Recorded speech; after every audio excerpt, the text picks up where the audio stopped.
So ఈరోజు మరి దేవుని మాటలు మనం ధ్యానించుకుంటాం. పౌలు గారు చాలా గొప్ప వ్యక్తి బైబిల్లో. దాదాపు ఒక బైబిల్ రికార్డ్స్ ప్రకారం దాదాపు ఒక 140 నుంచి 150 సంఘాలు ఆయన ఆ కాలం క్రీస్తు శకం మొదటి శతాబ్దంలోనే ఆయన సంఘాన్ని స్థాపించాడు. అయితే పౌలు గారు బైబిల్లో కూడా ఎక్కువ పుస్తకాలు రాశాడు. ఎన్ని పుస్తకాలు రాసుంటాడు ఆయన మీకు తెలుసా? 14 పత్రికలు రాస్తాడు ఆయన. 14 పత్రికలు రాస్తాడు కదా. రాస్తే హెబ్రీ పత్రిక ఆయన రాశాడు లేదని కొంచెం తేడా ఉంది, అది ఇంకా కొంచెం. అయితే 13 పత్రికలు ఒకవేళ మనం తీసుకుంటే 3 పత్రికలు ప్రత్యేకంగా ఆయనకి ఇష్టమైన వ్యక్తులకు రాస్తాడు. 3 పత్రికలు రాస్తాడు. ముఖ్యంగా ఆయనకి ఇష్టమైన వాళ్ళకి లెటర్స్ రాస్తాడు. పత్రికలు అంటే నథింగ్ బట్ లెటర్స్, లేఖలు. 3 వ్యక్తిగతంగా రాస్తాడు. ఎవరెవరు 3 చెప్పగలరా? పోనీ. తిమోతి, తీతు, ఫిలేమోన్. తిమోతి అంటే చాలా ఇష్టం ఆయనకి, అందుకే 2 రాస్తాడు. ఎందుకంటే మళ్ళా మాటిండు ఆయన, అందుకే ప్రతి విషయం చెప్తాడు ఆయనకి. ఇట్లా చేయి, యవనేచ్ఛల నుంచి పారిపో, ముసలమ్మ ముచ్చట్లు వదిలేసేయి, దేవుని వెంబడించని ఆయన ప్రతిదీ చెప్తాడు అన్నమాట. చెప్తాడు. అయితే తీతుకు వచ్చినప్పుడు మామూలుగా చెప్తాడు. ఆయన గురించి కూడా, బాబు జాగ్రత్తగా ఉండు నువ్వు హస్త నిక్షేపణ విషయంలో, బాప్తిజం విషయంలో అని చెప్తాడు. అయితే ఫిలోమోన్ దగ్గరికి వచ్చినప్పుడు ఫిలోమోన్కి ఆయన ఏం చెప్పడు, కానీ ఫిలోమోన్కి ఒక మనవి చేస్తాడు. ఏంట మనవి అంటే, నేను ఒక అబ్బాయిని పంపిస్తానయ్యా, ఆయన్ని దయచేసి క్షమించి ఆయన్ను చేర్చుకో అని చెప్తాడు. ఫిలేమోను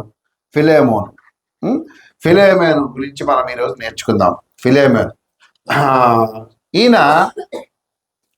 ఈయనకి పౌలు గారు క్రీస్తు శకం 60వ శతాబ్దంలో ఈ ఉత్తరం రాశాడు. ఎందుకు రాశాడు అంటే, దీని వెనుక ఒక సంఘటన ఉంది. ఏంటి ఆ సంఘటన అంటే, ఫిలేమోన్ గారు ధనవంతుడు, చాలా ధనవంతుడు.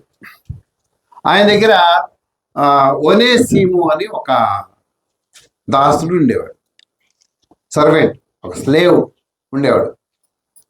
ఈ ఒనేసిము ఏం చేశాడంటే, ఫిలేమోన్ దగ్గర ఉన్న డబ్బు దొంగతనం చేసి ఆయన దగ్గర నుంచి పారిపోతే ఈ ఒనేసిము ఏం చేశాడు, ఈయనున్న మన దేశం నుంచి, ఈయనున్న ప్రాంతం నుంచి రోమాపట్నానికి పారిపోయాడు. రోమాపట్నానికి పారిపోతే రోమాపట్నంలో ఈయనను పట్టుకొని, ఎందుకంటే రోమా ప్రభుత్వం అక్కడ ఉంది, రోమాపట్నంలో ఈయన పట్టుకొని తీసుకెళ్ళి జైల్లో పడేశారు. ఎవరిని? ఒనేసిముని పడేస్తే పౌలు గారు ఈయనకి సువార్త చెప్పాడు. ఎవరికి? ఒనేసిముకి చెప్పిన తర్వాత సరే, పౌలుతో పాటు ఆయన కూడా బయటకు వచ్చాడు, ప్రభువుని నమ్ముకున్నాడు. ఒనేసిము దేవుని పరిచయం ఉన్నప్పుడు ఒకసారి పౌలు గారు తెలుసుకున్నారు ఈయన గురించి. ఎవరే అసలు ఏంటి అని కథ ఏంటంటే చెప్పాడు. సార్ ఇట్లా ఫిలోమోన్ అని ఆయన దగ్గర నేను దొంగతనం చేసి వచ్చాను అని చెప్పాడు.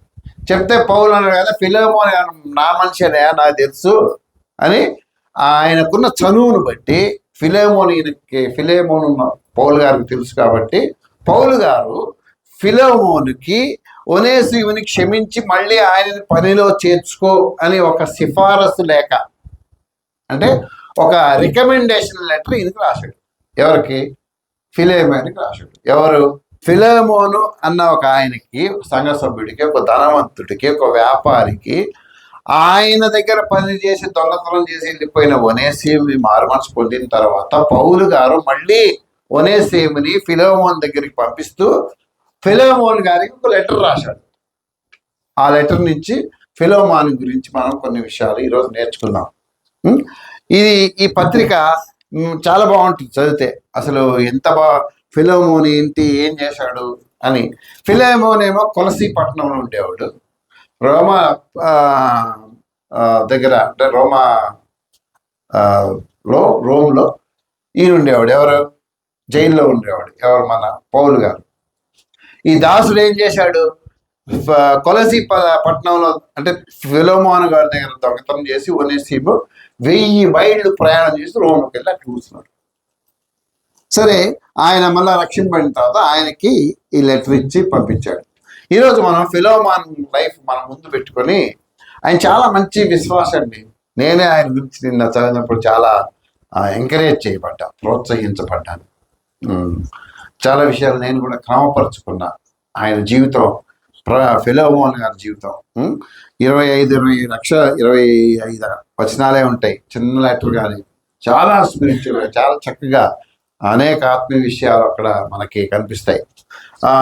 అసలు ఫిలేమోన్ అంటే ఏంటి? ఈయన పేరు మంచి అర్థం ఉందండి. ఫిలేమోను అంటే ప్రేమ గల, లేకపోతే ఆప్యాయత గల అర్థం. లవ్ ఆర్ ఎఫెక్షన్ అని అర్థం. ప్రేమ లేకపోతే ఆప్యాయత అని అర్థం. ఫిలేమోన్ ప్రేమ గల వ్యక్తి. ఆయన పేరుకు తగ్గట్టున్నాడా అంటే ఎస్, పేరుకు తగ్గట్టే ఉన్నాడు.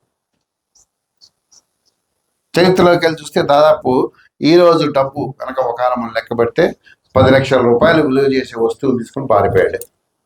ఎవరు? ఒనేసిము. కానీ ఎప్పుడైతే ఈయన లెటర్ రాశాడో ఆయన క్షమించి ఒనేసిముని మళ్ళీ చేర్చుకున్నాడు. 10 లక్షల రూపాయలు వదిలేశాడు. ఎందుకు? ఈ లెటర్ రాశాడు కాబట్టి. ప్రేమ, విశ్వాసుల్లో మనలో ప్రేమ ఆప్యాయత ఉందా? Do you have love? ప్రేమ 2 రకాలు. ఒకటి ఎవరి మీద ప్రేమ ఉండాలి? ప్రేమ ఎవరి మీద ఉండాలి? దేవుని మీద ఉండాలి. రెండవది కుటుంబం మీద ఉండాలి కదా. ఓకే, దేవుని మీద ప్రేమ ఉందా లేదా? ఈయన ప్రేమ గల దేవుని బిడ్డగా, ఒక విశ్వాసిగా, ఒక సంఘస్థురాలిగా దేవుని మీద నీకు ప్రేమ ఉందా? First question. ప్రేమ ఉందా లేదా? చేస్తా అన్నారు. నాకు చెప్పొద్దు, ఈ మనసుకు చెప్పుకో. సరే, అసలు నాకు ఒక్క సంగతి చెప్పండి. ప్రేమ, ఒక వ్యక్తి మీద నాకు ప్రేమ ఉందనుకో, ఏం చేస్తాను? ఫస్ట్ దేవుని పట్ల ప్రేమ ఉంటే ఏం చేస్తావు? ప్రేమ ఉంటే గనక దేవుని పట్ల నువ్వు దేవునితో మాట్లాడతావు. అది ఒకటే గుర్తు. నీకు ప్రేమ ఉంటే దేవుని మాటలు చదువుతావు, అంటే బైబిల్ చదువుతావు. నీకు ప్రేమ ఉంటే దేవుని పని చేస్తావు. నీకు ప్రేమ ఉంటే దేవుని విషయంలో దేవుని మందిరానికి క్రమంగా వస్తావు. నీ పనులు పూర్తి చేసుకొని రావు, పనులు పడేసి వస్తావు. నువ్వు రాలేదంటే అర్థం ఏంటి? ప్రేమ లేదు అని అర్థం, అంతే కదా.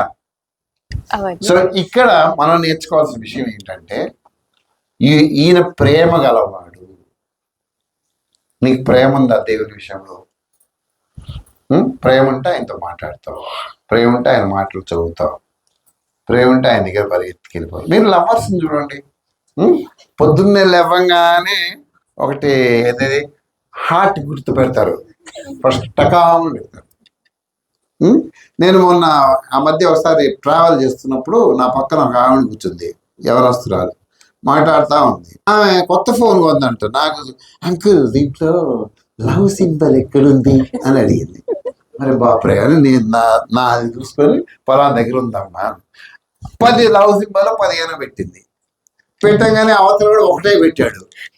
ఫోన్ చేసి తిట్టింది, మహేష్ నీకు అసలు నేనంటే ప్రేమే లేదు, నేను 15 సింబల్స్ పెట్టి నువ్వు ఒకటే పెట్టావంది. ఆడేం చెప్పాడు నాకు తెలియదు. సింబల్స్ ఎన్ని పెట్టావని కాదు అక్కడ, సింబల్సా లవ్ అంటే?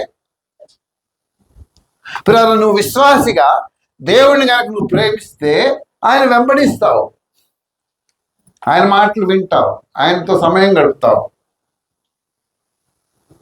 ఆయనకి విలువ ఇస్తావు కదా. ఇస్తావు ఇవ్వ, ఆయన కోసం బ్రతుకుతావు, ఆయన మందిరానికి వస్తావు. ఒనేసిము ఫిలోమోన్ ప్రేమ గలవాడు. ఫస్ట్ క్యారెక్టర్ ఆయన ప్రేమ గలవాడు. దేవుడు చెప్పగలడా? దేవుని ప్రేమించే వారికి అని ఉంటుంది అక్కడ. ఆయన సంకల్పం చొప్పున పిలువబడిన వారికి. ముందేంటి క్యారెక్టర్? దేవుడు ప్రేమించేవాడు కదా. రోమాపత్రిక 8:28 వచ్చిన ఒక్క మాటే చదవండి. దేవుని చాలు, ఒక్క మాట ఏమన్నాడు? దేవుని ప్రేమించు వారికి ఆయన అనగా ఆయన సంకల్పం చొప్పున పిలువబడిన. అది రెండవ అర్హత. మొదటి అర్హత ఏంటి? దేవుణ్ణి ప్రేమించాలి. దేవుని ప్రేమిస్తున్నావా ప్రేమించట్లేదు ఒకటే పరీక్ష. దేవుని ప్రేమిస్తే ఆయనతో సమయం గడుపుతావు, దేవుని ప్రేమించకపోతే ఆయనతో సమయం గడపవు. దేవుని ప్రేమిస్తే ఆయనకు విలువిస్తావు, దేవుని ప్రేమించకపోతే నీకు నువ్వు విలువించుకుంటావు. నీ పనులకి, నీకు, నీ భార్యకి, నీ భర్తకి, నీ పిల్లలకి, నీ సంసారానికి, నీ ఆశయాలకి సమయాలు ఇస్తావు.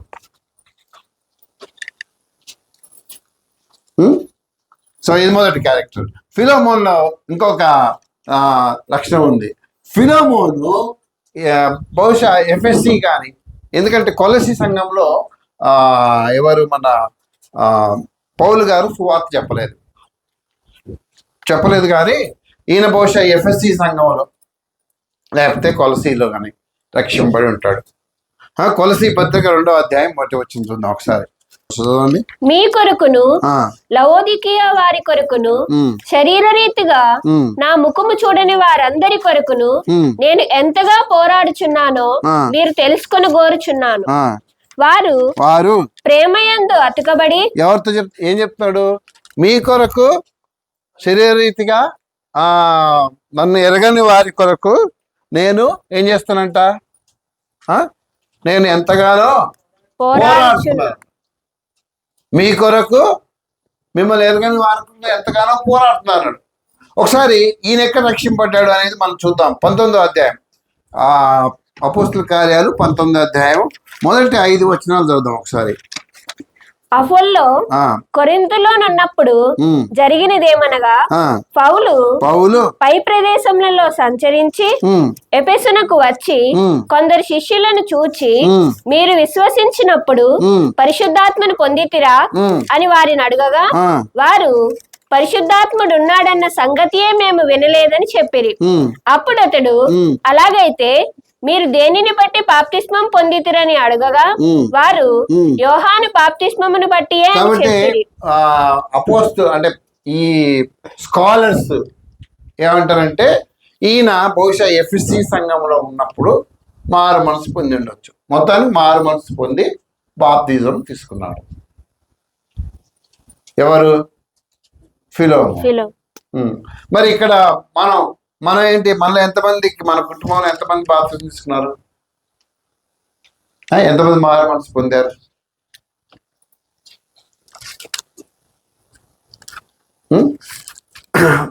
మీకు ఒక ఏం న్యూస్ అంటే షాకింగ్ న్యూస్ చెప్తున్నాను వినండి.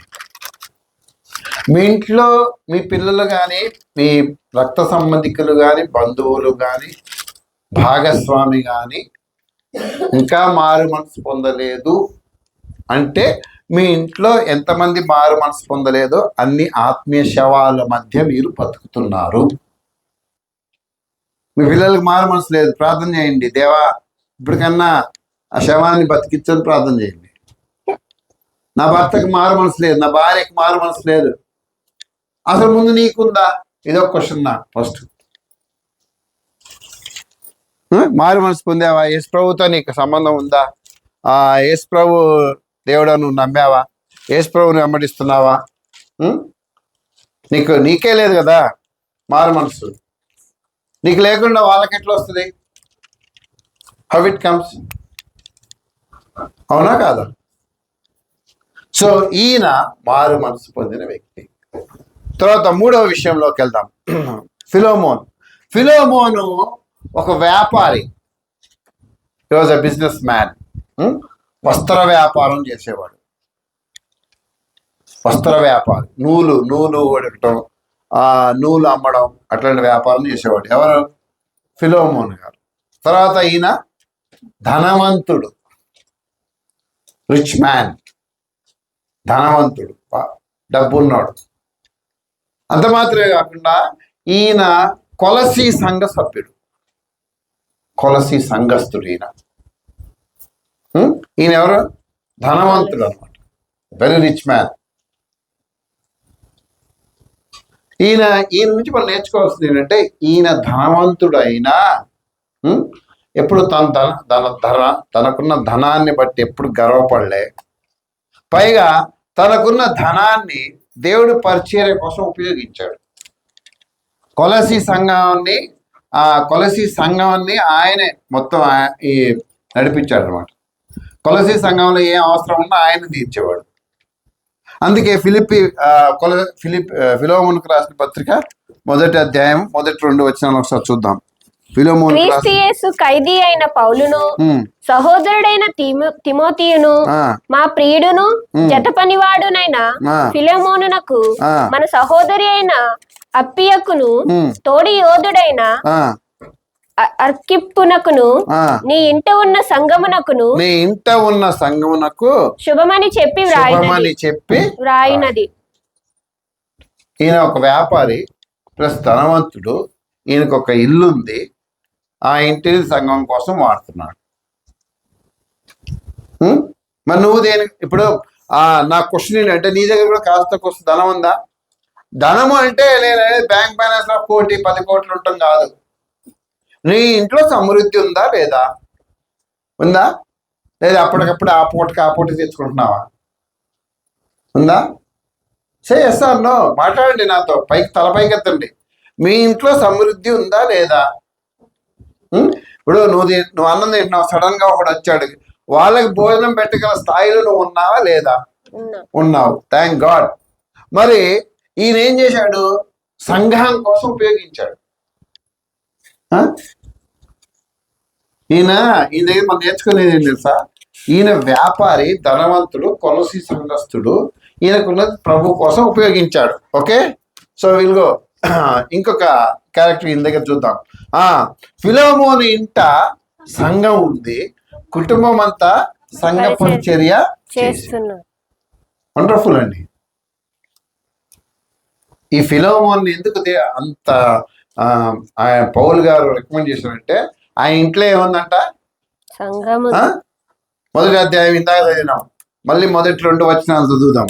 క్రీస్తు యేసు ఖైదీ అయిన పౌలును, సహోదరుడైన తిమోతియును, మా ప్రియుడును జత పనివాడునైన ఫిలెమోనునకును, మన సహోదరి అయిన అప్పియకును, తోడి యోధుడైన అర్కిప్పునకును, నీ ఇంట ఉన్న సంగమునకు శుభమని చెప్పి రాయినది.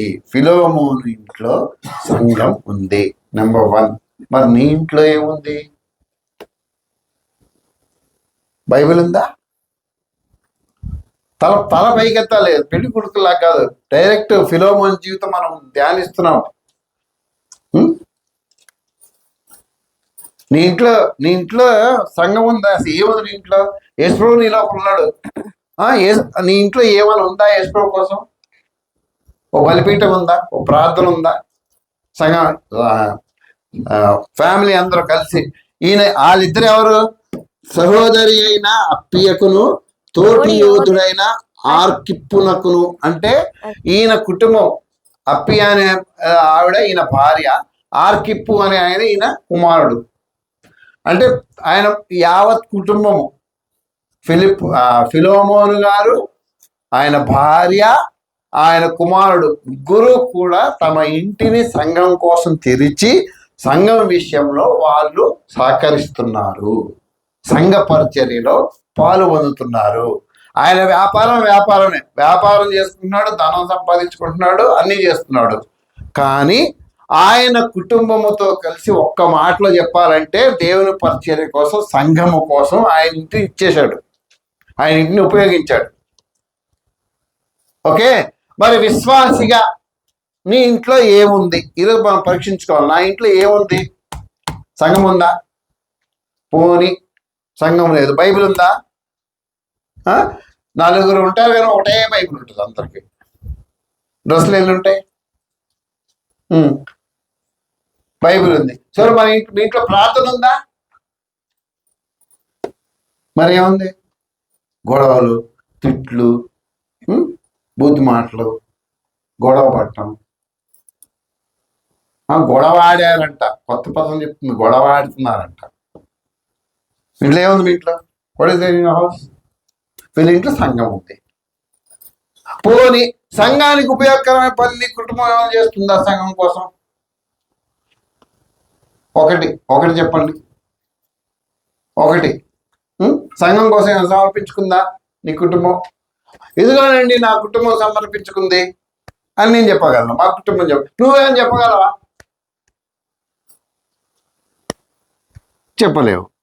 చెప్పలేవు కాబట్టి ఏంటి మరి విషయం? చెప్పలేకపోతే ఎట్లా? అంటే ఆయనలాగా మనం కానీ, మన సంఘం కానీ, ఫిలోమోన్ లాగా మన జీవితాలు కానీ లేవు. ఆయన భార్యకి మాటలు రావు సరిగ్గా.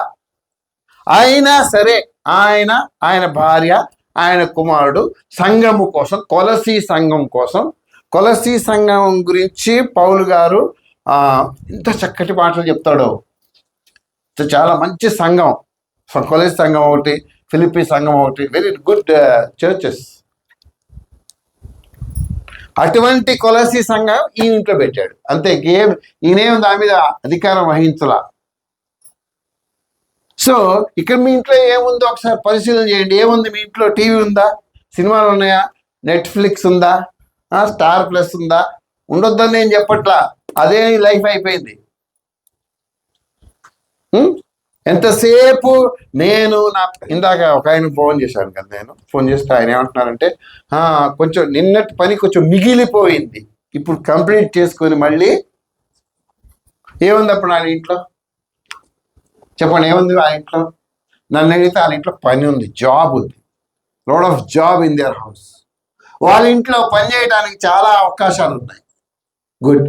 కానీ ఈయన ఇంట్లో ఏముంది? అక్కడ ఉందండి మాట, నేను చెప్పడం కాదు, అక్కడ ఉంది. నీ ఇంట ఉన్న సంఘమునకు శుభమని చెప్పి రాయినది.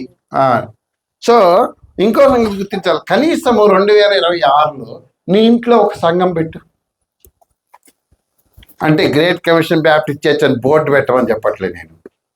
నీ ఇంట్లో సంఘం ఉంది, ఎట్లా వ్యక్తిగతంగా దేవుని పరిచర్య చేయి. చూడండి, బైబిల్లో కొంతమంది వాళ్ళ ఇల్లులోనే ఇచ్చారు. ఎవరు ఇచ్చారు ఒకసారి చూద్దాం. కొంతమంది ఇచ్చారు. ఇక్కడ చూడండి, మరియా అన్న ఆవిడ తన ఇంటిని ఇచ్చింది. మనకి ఎక్కడ కనిపిస్తుంది అంటే అపోస్తల కార్యాలు 12వ అధ్యాయం 12వ వచనం. ఇట్లా ఆలోచించుకొని అతడు మార్కు అని మారు పేరు గల యోహాను తల్లి అయిన మరియ ఇంటికి వచ్చెను. అక్కడ అనేకులు కూడి ప్రార్థన చేయుచుండిరి. అంటే ఏముంది ఆమె ఇంట్లో చర్చ్ లేదు కానీ అనేకులు కూడి, సంఘస్థులందరూ కూడి అక్కడ ఏం చేస్తారంట? ప్రార్థన చేస్తున్నారు. నీ ఇంట్లో ఏముంది? నీకు అసలు తెలిసే అవకాశమే లేదు అసలు. ముందు ఒకసారి చూడండి, అపోస్తల కార్యాలలో ఈమె మొదటి నుంచి కూడా తన ఇంటిని దేవుని కోసమే ఇచ్చింది. ఎవరు? ఈ మార్కు అని మారు పేరు గల యోహాను తల్లి అయిన మరియా.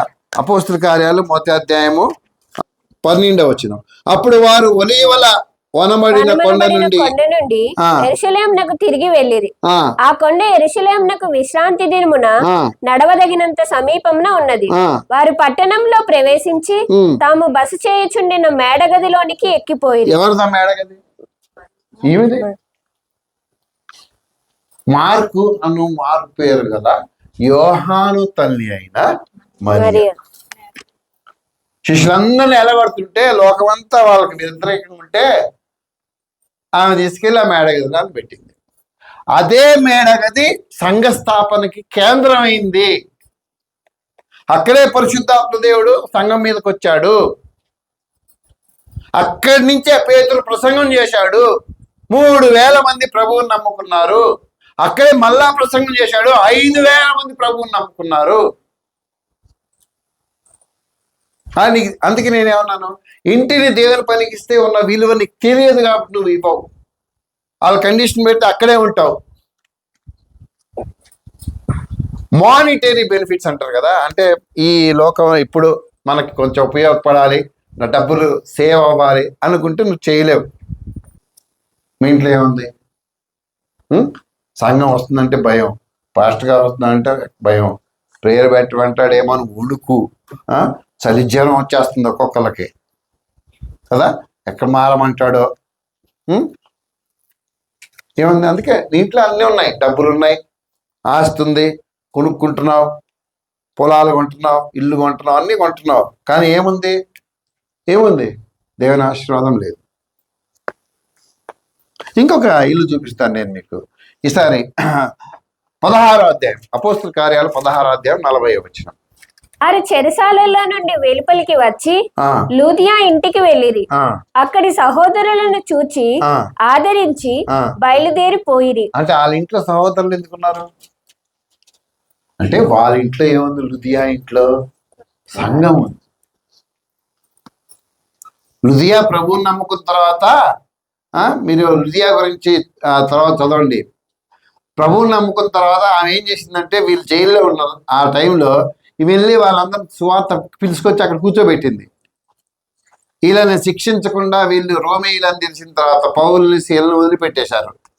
అప్పుడు వాళ్ళు వచ్చి అక్కడ సంఘానికి మా అక్కిని చెప్పి వాళ్ళని ఆదరించి అక్కడ కొన్ని రోజులు ఉండి వాళ్ళ ఆతిథ్యం స్వీకరించి, ఎఫ్ఎస్సి సంఘమా రోమా సంఘం కదా, వెళ్ళిపోయారు.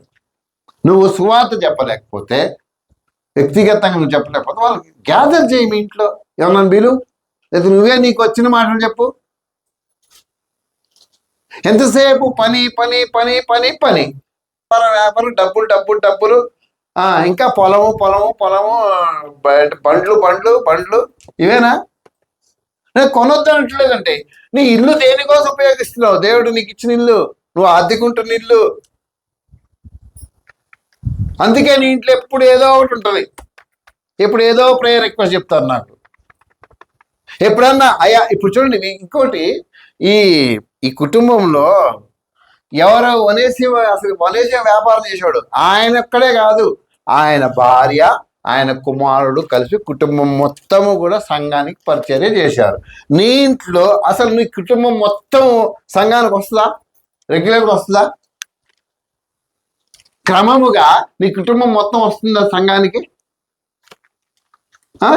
ఆలోచన చేయాలి. విశ్వాసులు అయితే సిగ్గుపడాలి. నన్ను అడిగితే కాస్త దేవుడు మనం రక్షించాడనే చీము, నెత్తురు, బాధ, నమ్మకము, ఏంటి కృతజ్ఞత ఉంటే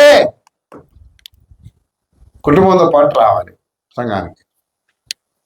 నువ్వు రావట్లేదంటే ఇట్లా ఏదో తక్కువైపోయింది నీకు. చీము, నెత్తురు, పౌరుషము, బాధ, దుఃఖము లేదు. ఎంతసేపు డబ్బులు, ఏదో కారణం. ఆయన ఊరు వెళ్తాడు, ఈ ఊరు వెళ్తుంది, ఆయన పనికి వెళ్తాడు, ఈ పనికి వెళ్తుంది, ఆయన పొలంకి వెళ్తాడు, ఈ మందు కొడటానికి వెళ్తుంది. అంటే మందు అంటే పొలానికి. ఎందుకండి కుటుంబంతో పాటు సేవ చేశాడండి.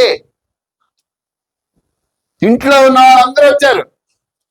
కుమారుడు వచ్చాడు, మరి కొడుకు వచ్చాడు, కొడుకు సంఘ పెద్ద, కొలసి సంఘాన్ని ఆయన నడిపించాడు, తల్లిదండ్రి సహాయం చేశారు. ఇంకేం కావాలండి వాళ్ళకి? అందుకే ఫిలోమోన్కి రాశాడు ప్రత్యేకంగా. ఫిలోమోన్ని ఏమని అడ్రస్ చేస్తున్నాడు ఒకసారి చూడండి. ఆ మాట నాకు బాగా ఇష్టం. అది ఫిలోమోన్ రాసిన పత్రిక 1వ అధ్యాయం 1వ వచనం చదవమ్మా. క్రీస్తు యేసు ఖైదీ అయిన పౌలు, సహోదరుడైన తిమోతియు, మా ప్రియుడును జతపనివాడు అయిన ఫిలోమోను. ప్రియుడు అంటే చాలా ఇష్టమైన వాడు. జత పనివాడు అంటే కోవర్కర్. నువ్వు జత పనివాడి ఉన్నావా సంఘంలో? జత పని కత్తిగా ఉన్నావా? కుటుంబంతో దేవుని పరిచయం చేశాడండి ఈయన. కుటుంబంతో దేవుని పరిచయం చేశాడు. ఇంకా ఇల్లు చూద్దాం తొందరగా. ఇల్లు చూద్దాం. అకుల ప్రిస్కిల్లా, రోమా పత్రిక 16వ అధ్యాయం 3-4 వచనాలు. వీళ్ళ లైఫ్ అయితే మరి అసలు ఎంత ఎగ్జాంపుల్ అంటే వీళ్ళిద్దరు చూడండి ఒకసారి. క్రీస్తు యేసునందు నా జత పనివారైన, క్రీస్తు యేసునందు నా జత పనివారైన ప్రిస్కిల్లకును అకులకును నా వందనములు చెప్పుడి. ఎందుకు మాట చెప్పాడు? అపోస్తల కార్యాలు 18వ అధ్యాయంలో వాళ్ళ గురించి భలే వివరణ ఉంటుంది మనకి. మొదటి వచనం. అటు అటు తరువాత తర్వాత పౌలు ఏథెన్స్ నుండి బయలుదేరి కొరింథునకు వచ్చి ఆ, పొంతు వంశీయుడైన ఆ, అకులకును అకులకును ఒక యూదుని అతని భార్య అయిన ప్రిస్కిల్లను ఆ, కనుగొని కనుగొని వారి యొద్దకు వెళ్ళెను. ఆ, యూదులందరూ రోమా విడిచి రోమా విడిచి వెళ్లిపోవలనని ఆ, క్లౌదియా చక్రవర్తి ఆజ్ఞాపించినందున ఓకే, వారు ఇటలీ నుండి క్రొత్తగా వచ్చిన వారు ఇటలీ నుంచి కొత్తగా ఎక్కడికి వచ్చారు? కొరింథీ కొరింథీకి పట్టణానికి వచ్చారు. వచ్చారు. ఈయన కూడా కొరింథీ పట్టణానికి వెళ్ళాడు. ఓకే, అంతవరకు okay. Praise the Lord, praise the Lord. బాగున్నావా పరిచయాలు అయినాయి కాదు. ఇంకా ఏం జరిగింది చదవమ్మా. పౌలు వారు చక్రవర్తి ఆజ్ఞాపించిన వారు వృత్తికి డేరాలు కుట్టువారు. పౌలు అదే వృత్తి వారు గనక వారితో కాపురం ఉండిన వారు కలిసి పని చేయుచుండిరి. ఏం చేసేవాళ్ళు అంటే ఇద్దరు ఇటలీ నుంచి వచ్చారు. వీళ్ళు డేరాలు కుట్టుకొని బతుకుతారు. పౌలు గారు కూడా అదే పని చేసినవాడు కాబట్టి వీళ్ళ గురించి ఏం తెలవకపోయినా వీళ్ళతో కలిసి డేరాలు కుట్టుకుంటూ ముగ్గురు కలిసి డేరాలు కుడతా దేవుని పరిచయంలో వాడబడ్డారు. అందుకే ఏమంటున్నాడు? నా జత్యపనివాడైన ప్రిస్కిల్లకును అకులకును వందనములు చెప్పుడి. తర్వాత ఇంకో దగ్గర వారి ఇంట ఉన్న సంగమునకు వందనములు చెప్పుడి. డేరాలు కుట్టారు కానీ పని మాత్రం దేవుని పని చేశారు. నేను మీకు చాలాసార్లు చెప్తాను కదా, ఉద్యోగం చేసినా, నువ్వు వ్యవసాయం చేసినా, మరొక పని చేసినా, పెయింటింగ్ చేసినా, స్వీపింగ్ చేసినా, ఏం చేసినా చెయ్యి. ఆ చేసేది జానెడు పొట్ట నింపుకోవడానికి చెయ్యి. నీ బ్రతుకుందే, యువర్ లైఫ్, నీకు జీవం ఉందే, ప్రభు కోసం బ్రతుకు. ఇక్కడ ఉల్టా అవుతుంది. మనం ఏం చేస్తున్నాము? ఏం కష్టపడ్డా, ఏం బ్రతికినా జానెడు పొట్ట కాదు, బ్రతుకు మొత్తం మస్తు మస్తు పెద్దగా అయిపోవాలి. సంపాదించుకునే సామర్థ్యం ఎవరు ఇవ్వాలి? ఏమైనా నీకు చదువు ఉంది, ఏం లాభం? లైఫ్ చూడండి. ఈయన అకుల ప్రిస్కిల్లాలు వాళ్ళ ఇంటిని ఇచ్చారు ఈయనకి. ఓకే, ఫర్ గాయ్, ఈయన పేరు గాయ్. గాయ్ అంటే హిందీలో ఏంటి? ఆవా, ఆవు కాదు. ఇక్కడ గాయ్ అంటే హెబ్రీ పదం అది. ఓకే, రోమా పత్రిక 16వ అధ్యాయం 23వ వచనం. అదే సేమ్.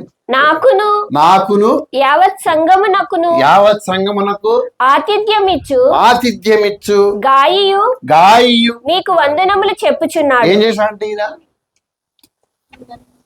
ఇంటిని దేనికోసం ఇచ్చాడు? అక్కడే ఉంది, నా మొహంలో లేదు. నాకును యావత్ సంగమునకును ఆతిథ్యం ఇచ్చాడు. ఆతిథ్యం మరొకటి. మీలో కొందరు ఎరగే దేవునికి ఏమిచ్చారంట? ఇంట్లో ఆతిథ్యం ఉందా? ఆతిథ్యం ఇవ్వగలవా? ఒకసారి నేను పేరు చెప్పాను కానీ పాస్టర్ గారు తీసుకొచ్చి ఒకరికి ఇచ్చారు చర్చిలో. వాళ్ళ పేరు వద్దులే, ఇచ్చి పిల్లలకు పంచండి అని చెప్పారు. అయితే ఆవిడ ఏం చేసింది? వాళ్ళ పిల్లలకేమో ఎక్కువ ఇచ్చింది, మిగతా వాళ్ళకి వాళ్ళకి ఇవ్వంటే చిన్న చిన్న ఫ్రూట్స్, అవి ఏవో ఫ్రూట్స్ గుర్తులేవు నాకు, అని చిన్న ఇచ్చి పెద్ద వీళ్ళకిద్దాం అన్నా అంది. ఏంటి ప్రాబ్లం ఆవిడకి? ప్రాబ్లం ఏంటి? ఆతిథ్యం ఇచ్చే మనసు లేదన్నమాట. ఫిలోమోన్ లైఫ్ లో తమ ఇంటిని ఇచ్చిన వారి గురించి మనం చూస్తున్నాం. ఇంకా 2-3 ఉన్నాయి, చూసి మనం ముగిద్దాం. తర్వాత ఎవరు? నుంప. ఈ పేరు నాకే కొత్తగా అనిపించింది. నుంప అంట. ఏం చేశాడు ఈయన? కొలసీ పత్రిక 4వ అధ్యాయం 15వ వచనం. లవోదికీయలో ఉన్న సహోదరులకును నుంపాకును వారి ఇంట ఉన్న సంగమునకును వందనములు చెప్పుడి. ఈ నుంప అన్నాయన నపుంసకుడు. వింటున్నారా? ఈ నుంప అన్నాయన గ్రీసు దేశం నుంచి వచ్చి కొలసీ పట్టణంలో కొలసీ సంఘంలో ఉండేవాడు. అప్పట్లో ఎట్లా ఉండేదంటే, బాగా వినండి, ప్రతి ఒకరి ఇంట్లో ఒక సంఘం ఉండేది. సంఘం అంటే 3, 2, 4, 5, 10 మంది ఉండేవాళ్ళు. ఇంకో 5 అట్లా ఉండేవాళ్ళు. ఒక్కొక్కరి ఇంట్లో ఒక్కొక్క సంఘం ఉండేది. దాని సంఘం అని మనం అంటున్నాం. 5, 6 వీళ్ళందరూ కలిసి ఆదివారం రోజు ఒక దగ్గరికి వచ్చేవాడు. ఎవరైనా ఈ నుంపాకును అతని ఇంట ఉన్న సంఘమునకును. నుంప అన్న ఆయన ఈజ్ ఏ నపంసకుడు. ఈయన కూలి పని చేసుకునేవాడు. అయినా సరే ఆయన ఇంట్లో ఎవరిని ఏముందంట? సంఘం ఉంది. ఆయన ఇంట్లో సంఘం ఉంది. నీ ఇంట్లో నువ్వు స్వార్థ చెప్పాలంటే నువ్వేం పని చేస్తున్నావు కాదు, దేనికి అవసరం లేదు. నువ్వు అందుబాటులో ఉంటే నిన్నే వాడుకుంటాడు. నుంప నపంసకుడు, కానీ ఆయన ఇంట్లో సంఘం ఉందండి. చుట్టుపక్కల వాళ్ళని తెచ్చి యేసుప్రభు గురించి చెప్పేవాడు, కుటుంబం తీసుకొచ్చేవాడు, ఆదివారం తీసుకొచ్చి కొలసి సంఘంలో కూర్చోబెట్టేవాడు. అది ఆయన జాబ్. ఏముంది? ఏం లేదు. ఇప్పుడు గొడవలు, తన్నులాటలు, డబ్బుల ప్రాబ్లమ్స్, అనారోగ్యము, తొందరగా పెద్దోళ్ళని అయిపోవాలి, ఆ బిజినెస్ పెట్టుబడి ఎట్లా, వాడు ఇదే కానీ అరే నాకు ఎవరన్నా, నేను ఎప్పుడు ఒకటి ఎక్స్పెక్ట్ చేస్తాను, ఎవరన్నా ఒకరు ప్రార్థన చేసేటప్పుడు, మరి అయ్యా పాస్టర్ గారు నా కుటుంబం నేను దేవుని సేవలో వాడబడాలని ఒక్క ప్రార్థన చేయండి అని ఎవరన్నా అంటారేమో అని ఎదురు చూస్తే ఎవరు అన్నారు? నుంప. ఈ నుంప నపంసకుడు ప్లస్ ఇంకోటి ఏంటి తెలుసా? ఈయన మోగోడు. ఆయన ఇంట్లో సంఘం ఉంది. నీ కాళ్ళు ఉన్నాయి, చేతులు ఉన్నాయి, జ్ఞానం ఉంది, తెలివి ఉంది, మాటకారితనం ఉంది, డబ్బులు ఉన్నాయి, అన్నీ ఉన్నాయి, కానీ నీకు దేవుని పని చేసే మనసు లేదు. ఆయన కాదు నపంసకుడు, మూగోడు మనం. ఇక్కడ చూస్తే ఈ సంఘంలో ఈయన గుడ్ ఫ్యామిలీ అండి. దేవుడు ఇట్లా ఉంటే మన ఫ్యామిలీ ఎంత బాగుంటుంది కదా, ఎంత బాగుంటుంది. ఇప్పుడు ఆడపిల్లలకి ఇప్పుడు ఆడపిల్ల ఒక దగ్గరికి వెళ్ళిపోతుంది, పెళ్లి చేసుకుని వెళ్ళిపోతుంది. అయినా ఆమె బాధ్యత తీసుకుంటుంది, వచ్చి చూస్తుంది, పెడుతుంది, మాట్లాడుతుంది, ఉన్నది ఇస్తుంది, పోతుంది. కానీ మగపిల్లలు తల్లిదండ్రులు చూసుకోవాల్సిన బాధ్యత. నా మీద మీకు కోపం వచ్చినా, మీరు నన్ను తిట్టినా కొట్టినా ఆయన నేను కేర్ చేయను. ఎందుకంటే నాకు మీకు చెప్పాల్సిన బాధ్యత అది. అందరికి చెప్తున్నాను నేను. I'm telling everyone. మీ తల్లిదండ్రుల్ని ఈరోజు నువ్వు ఎట్లా చూస్తున్నావో రేపొద్దున కూడా నువ్వు అదే విధంగా చూడబడతావు. సో ఈ నుంప ఆయన ఏంటి, ఈజ్ హ్యాండిక్యాప్డ్ ప్లస్ నపంసకుడు, కానీ ఆయన ఇంట్లో ఏముంది? సంఘం. నువ్వు అన్నీ ఉన్నాయి, నీకు డబ్బులు ఉన్నాయి, అన్నీ ఉన్నాయి, సంఘం లేదు. సో వీల్ గో ఫర్ ఇంకా ఆఖరి లక్షణంకి వెళ్దాం. ఏంటంట? ఫిలోమోను ఎవరంట? ఆదరణ కలిగించేవాడు.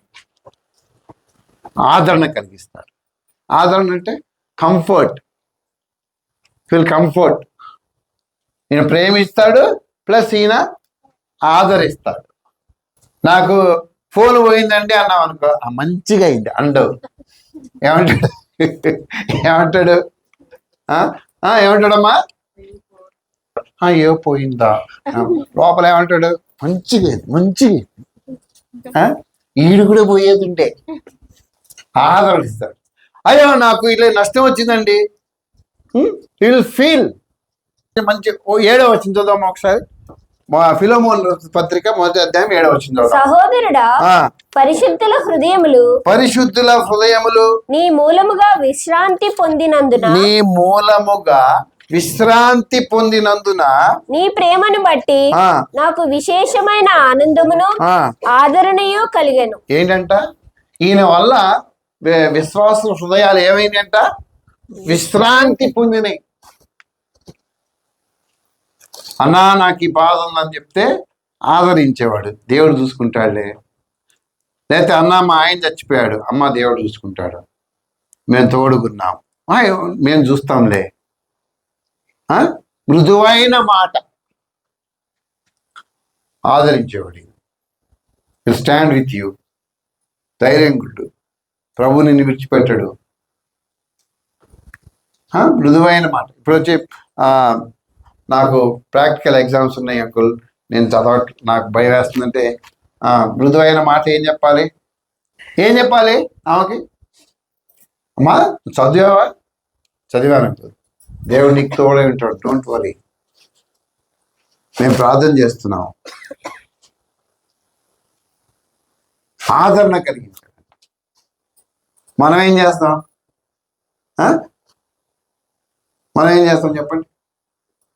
నీ వల్ల ఎవరన్నా ఆదరణ పొందారా? పోనీ కనీసం ఎవరన్నా ఆదరించావా? ఎప్పుడైనా చెప్పగలవా? నేను వీళ్ళని ఆదరించానండి. ఆదరణ అంటే నోటి మాటతో కాదు. అవసరమైతే నువ్వు పోయి ఒక పూట భోజనం పెట్టాలి, 2 పూటల భోజనం పెట్టాలి వాళ్ళకి. అదే ఆదరణ. ఈయనేంటంట, నీ వల్ల హృదయాలు విశ్రాంతి పొందాది తెలుసుకుని నేను చాలా కంఫర్ట్గా ఫీల్ అయ్యాను, నేను ఆదరించబడ్డాను. మీరు ఇక్కడి నుంచి విందు చేసుకుంటే మీరే పిలుచుకోకండి. లేనోడు ఉంటాడే నా బొట్టోడు అంటే నేను కాదు, పిలవండి. గివ్ ఎ ఫుడ్, ఎఫోర్స్ చేయండి. కొన్ని వీళ్ళు ఆదరణ కలిగించింది కొంతమంది వ్యక్తులు చూద్దాం తొందరగా బైబిల్లో నుంచి. ఆదరణ ఎట్లా కలుగుద్ది మనకి? కీర్తన 54వ కీర్తన 4వ వచనం. దేవుని ద్వారా దేవుడే నాకు సహాయకుడు, ప్రభువే నా ప్రాణమును ఆదరించువాడు. ఎవరు ఆదరించాలి? ప్రభు ఆదరించాలి. కష్టాలు బాధలు ఎవరికి చెప్పుకోలేము మనం కదా. నాకు అది వచ్చింది, నాకు ఇది వచ్చింది, మా ఆయన ఇట్లా చేశాడు, మా ఆవిడ ఇట్లా చేసింది, ఇట్లా భర్త నన్ను ఇబ్బంది పెడుతున్నాడు, నేను చెప్పిన మాట ఇంటలేదు, ఆయన ఈయన బయట చెప్పుకోలేము. అయితే నేను ఆదరించే వాళ్ళు ఎవరు? ప్రభువు ఆదరిస్తాడు. నేను దేవుని ద్వారా ఆదరణ కలుగుద్ది మనకి. ఓకే, నెక్స్ట్ మత్తయి సువార్త 11:28 వచనం ఏమంటాడు? ప్రయాసపడి భారం మోసుకొనుచున్న సమస్త జనులారా నా యొద్దకు రండి, నేను మీకు విశ్రాంతిని కలుగజేతును. ఎవరు ఆదరించాలి మనల్ని? దేవుడే ఆదరించాలి. Not should. ఇప్పుడు నాకు చాలా టెన్షన్స్ ఉన్నాయి, కానీ ఎవరు ఆదరిస్తాడు? రాత్రి బాగా ఐ వాస్ ఫీలింగ్ చాలా. అప్పుడు నేను ఏం చేశానంటే కూర్చొని, దేవా నువ్వు నా పక్కన ఉన్నావు కదా, చూడు నేను ఎంత సఫర్ అవుతున్నానో అని. నేనేమన్నా, దేవా ఇప్పుడు నేను సఫర్ అవ్వటం అవసరం అంటావా అన్నా.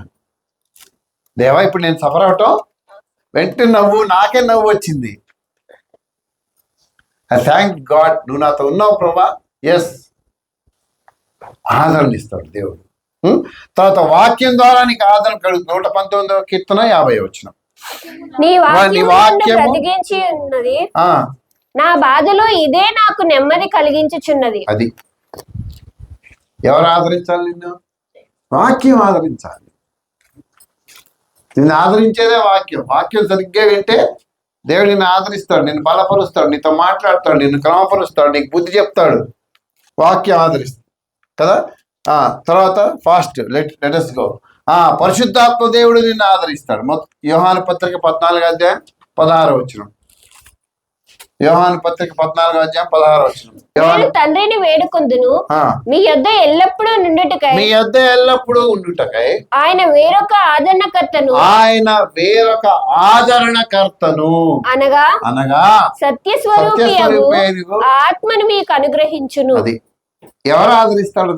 పరిశుద్ధాత్మ దేవుడు ఆదరిస్తాడు. మనం వీటిని ఫీల్ అవుతాం కానీ చెప్పం బయటికి. పరిశుద్ధాత్మ దేవుడు ఆదరిస్తాడు. ఎందుకంటే దేవుడు ఆదరిస్తేనే మనం ఉపశమనం పొందుతాం. దేవుడు ఆదరించకపోతే మనం అంతా గందరగోళం అయిపోతాం.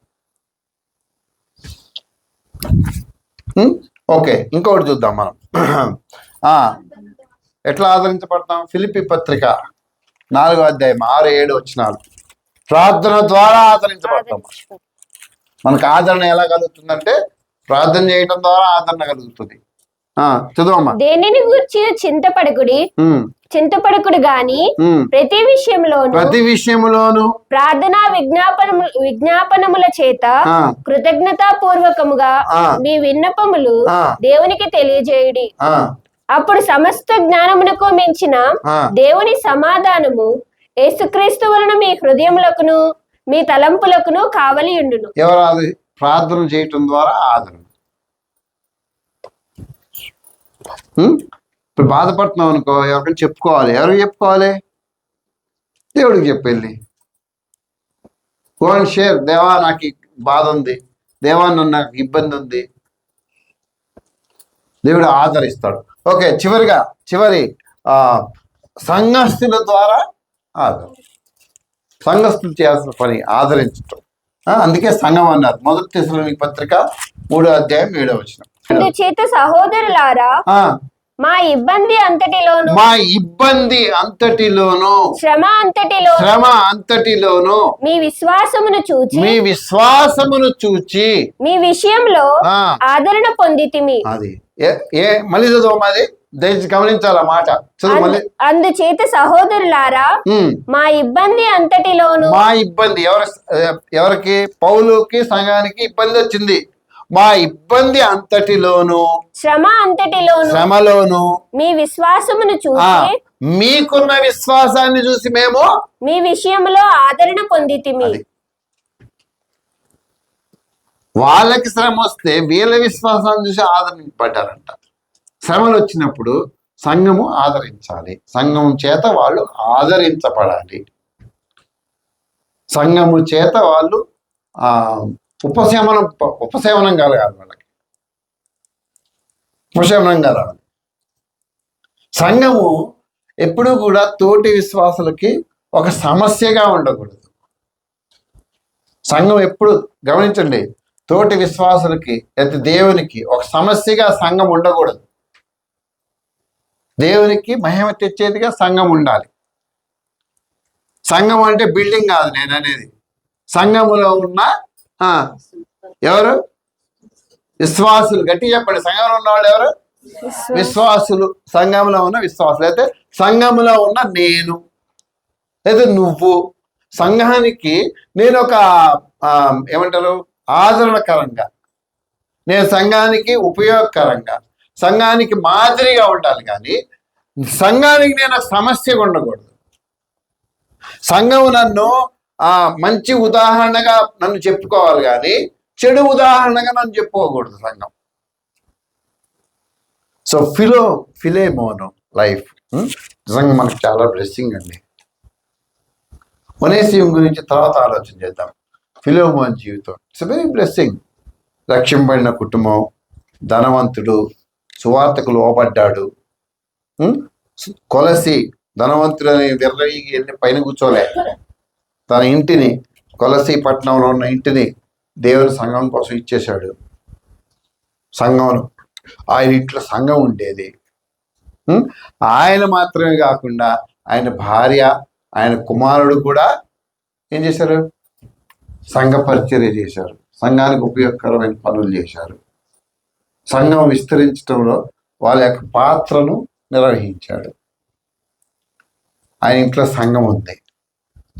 మన ఇంట్లో ఏముంది? తర్వాత ఆయన ఆదరించాడు సంఘాన్ని. మనం ఆదరిస్తున్నామా? ఇంకా మంట మండుతుందంటే నూనె పోస్తున్నామా, నీళ్లు పోస్తున్నామా? సో ఈరోజు మరి నాకు బాగా నచ్చింది ఏంటంటే, ఈయన లైఫ్లో ఈయన ఇంట్లో అందరూ రక్షింపడ్డారు. ప్లస్ ఈయన కొలసి పట్టణంలో, ఎఫెసీ పట్టణంలో ఈయనకి పెద్ద బలగం ఉంది. ఎవరికి? ఫిలేమోను గారికి. వాళ్ళందరినీ కూడా ప్రభువులోకి నడిపించాడు. ఆయన తండ్రి గారు లేరు, ఆయన ప్రభువుని నమ్ముకునే పాటికి. ఆయన తల్లి గారు, ఆయన భార్య వైపు వారు, ఇతర బంధువులు అందరినీ ప్రభువులోకి నడిపించాడు. Wonderful man. అందుకే ఆయన అన్నాడు, నా ప్రియుడు ప్లస్ నా జత పని వాడు.